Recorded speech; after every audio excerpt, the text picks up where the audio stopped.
खेडच्या जवळ म्हणजे पुढे गेल्यानंतर द्वारका मिसळ हाऊस आहे, त्याच्या शेजारी एक सर वडेवाले आणि मिसळ हाऊस आहे.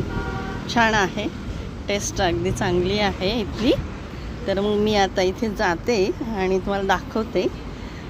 मांडणी वगैरे तर छान आहे यांची, छोटंसं आहे पण टेस्ट म्हणतो जे आपण प्रत्येकाने येऊन खावं या प्रकारचे आहे.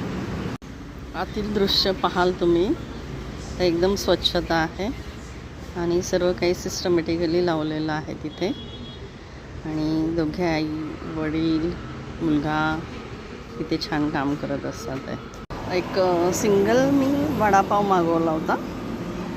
तर त्या वडापावसाठी सुरुवातीला पहा ही चटणी एक आलेली आहे छानपैकी, 3 प्रकारची आहे.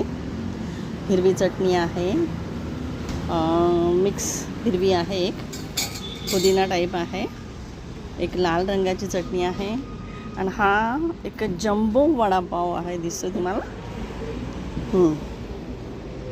पहा त्यामध्ये एक कांदा दिले, मिरची आहे थोडीशी आणि ही लाल रंगाची पण चटणी दिलेली आहे त्यांनी.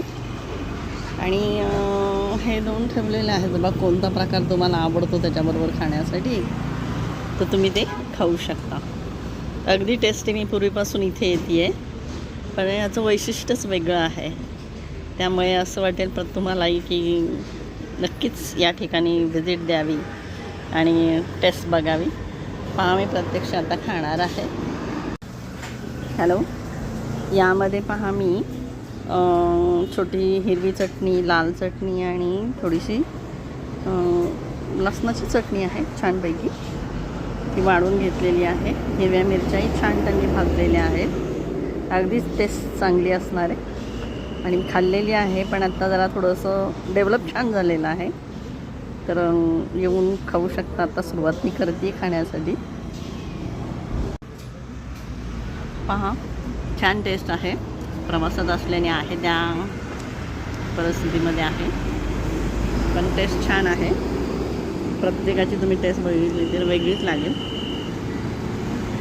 त्यामध्ये हवी त्या पद्धतीने आपण खाऊ शकतो.